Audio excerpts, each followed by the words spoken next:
छुट्टियों में घूमना एक महत्वपूर्ण तरीका है जीवन के तनाव को कम करने का। छुट्टियों के समय व्यक्ति अपना रोज़मर्रा की भाग-दौड़ भरी ज़िंदगी से थोड़ा सा दूरी बनाकर अपना मनोरंजन और आराम का आनंद ले सकते हैं।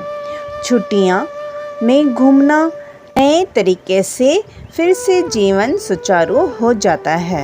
Rajni kitchen garden and vlog में आप सबका तहे दिल से आगमन। गर्मियों की छुट्टियां पड़ गई हैं और बच्चे शोर मचाने लग गए हैं घूमने चलने के लिए।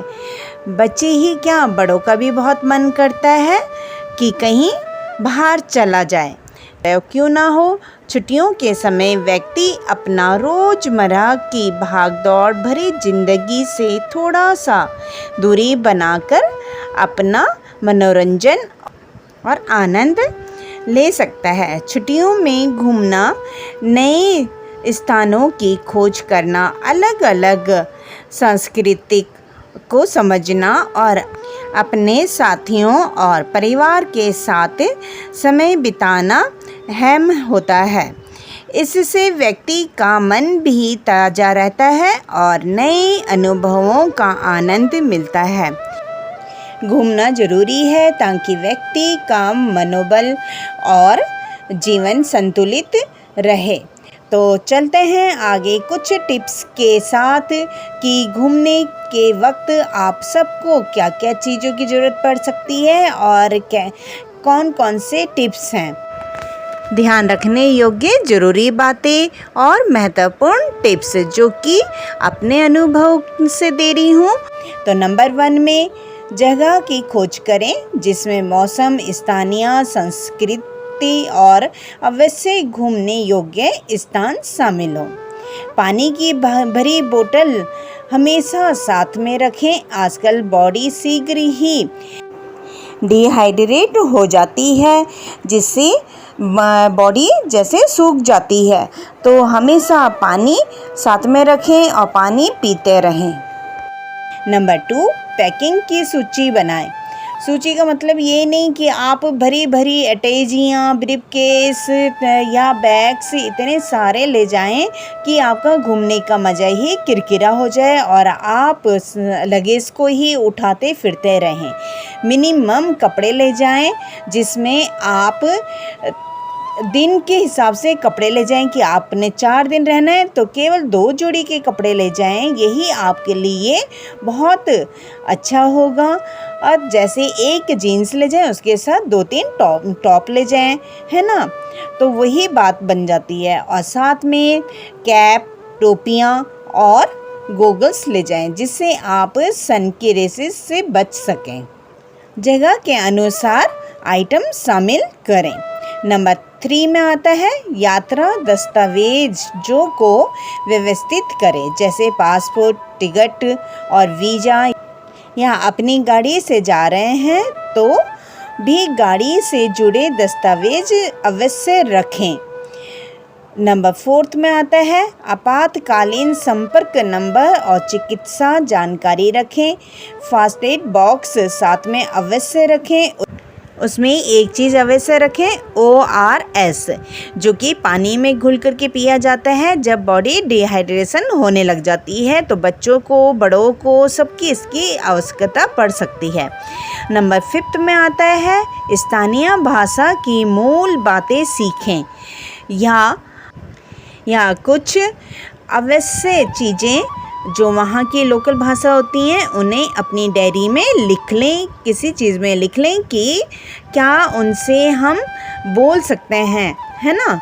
ये बहुत ज़रूरी होता है। जैसे हम साउथ इंडिया में जाते हैं तो कईयों को इंग्लिश आती है और कईयों को नहीं भी आती है। तो साउथ इंडियन तो सबको आती नहीं है, तेलुगु, तमिल जैसे, कन्नड़ हम सबको नहीं आती है, तो उनकी जो ज़रूरी बातें होती हैं वो ज़रूर से लिख लें।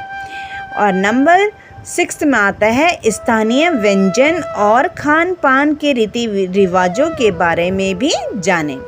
नंबर 7 में आता है सुरक्षा युक्तियों या सावधानियों पर ध्यान दें, खासकर अगर अकेले यात्रा कर रहे हों।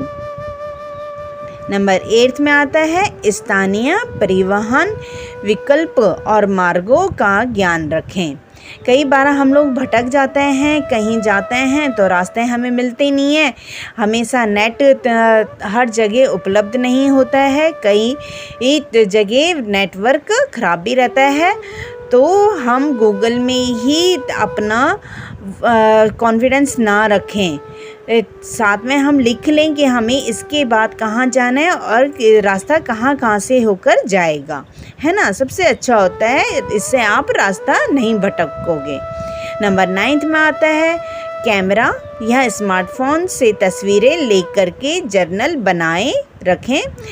यादें हमेशा बरकरार रहती है। और हमेशा ध्यान रखें कि कभी भी बच्चों को भीड़ भाड़ वाली जगह में ना ले जाएं। जैसे बद्रीनाथ, केदारनाथ में आजकल बहुत भीड़ है, तो वहाँ तो सिर्फ अगर जो आपका मन करता है तो आप लोग जाएं, लेकिन बच्चों को ना ले जाएं, है ना। बच्चों का कोई इंटरेस्ट भी नहीं होता है ऐसी जगह जाने का, भीड़ भाड़ की जगह जाने का।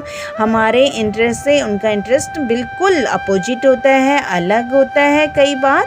तो आप इस बात का अवश्य ध्यान रखें कि उनका मनोरंजन भी होना चाहिए साथ में, ना कि सिर्फ हमारा होना चाहिए। अपनी श्रद्धा एक अपने साथ है, हमेशा रखें अपनी श्रद्धा अपने साथ, लेकिन बच्चों की श्रद्धा का भी और उसका भी ध्यान रखें कि उन्हें कहाँ ले जाना चाहिए। तो भीड़ भाड़ वाली जगह से बचें, आप भी और बच्चों को भी बचाएं। और नंबर 10 में आता है कि स्थानीय लोगों से उचित व्यवहार कीजिए। जब भी आप किसी भी सफ़र में जाते हैं तो आप वहाँ के स्थानीय लोगों से उचित व्यवहार कीजिए। प्यार प्रेम से बातें करेंगे तो कौन नहीं आपकी बातों को सुनेगा, है ना। सफ़र के दौरान किसी भी प्रकार का या किसी से भी झगड़े से बचें, चाहे वो अंदर के झगड़े हों या बाहरी। तो सबसे बचें, क्योंकि अगर आप परिवार के साथ जा रहे हैं और हमारा झगड़ा आपस में हो रहा है तो उसमें बच्चे भी सफ़र करते हैं और हमारा भी सफ़र अच्छा नहीं बीतता। तो इन बातों का अवश्य ध्यान रखें। जब भी आप कहीं घूमने जाएं, पहाड़ी इलाकों में या कहीं भी आप जाएं, कोई आपसे लिफ्ट ले तो आप वहाँ का वातावरण देख कर के लिफ्ट भी दे सकते हैं। क्योंकि पहाड़ों में जैसे उत्तराखंड की साइड में लोग बहुत समझदार होते हैं, तो उन्हें आप दे सकते हैं लिफ्ट। लेकिन हर जगह हर किसी को भी नहीं देनी चाहिए। तो इस बात का आप अवश्य ध्यान रखें और अपने साथ हमेशा खाने पीने की चीज़ें अवश्य साथ में रखें। साथ में आपको बता दिया है कि दवाइयाँ, फर्स्ट एड बॉक्स अवश्य रखें, है ना। और कभी भी सफ़र के दौरान अपना सफ़र मंगलमय बनाने के लिए किसी भी प्रकार का नशा ना करें। विशेषकर जब आप पहाड़ों में ड्राइविंग कर रहे हैं या पहाड़ों में जा रहे हैं तो नशा ना कीजिएगा, क्योंकि इससे आपका ध्यान भटक सकता है। वैसे भी जब हम बच्चों के साथ, परिवार के साथ जाते हैं तो हमें इन बातों का अवश्य ध्यान रखना चाहिए। आपको यहाँ आज का व्लॉग कैसा लगा ज़रूर से बताइएगा। और जितनी भी बातें मैंने आप सबके साथ शेयर की हैं उन सब बातों का आप ध्यान रखेंगे तो आपका सफ़र ज़रूर से मंगलमय होगा। और हमेशा जिस जगह भी आप जाएं तो केवल छू के ना आएँ, उस जगह को एंजॉय करके आएँ। वहाँ का वातावरण, वहाँ के लोगों से ज़रूर से बातचीत कीजिएगा। आप कुछ नई चीज़ें सीख के आएंगे, कुछ नयापन लेकर के आएंगे। तो आपको यह व्लॉग जैसा भी लगा हो आप कमेंट बॉक्स में ज़रूर से कमेंट किया करें। आप सबका तहे दिल से धन्यवाद।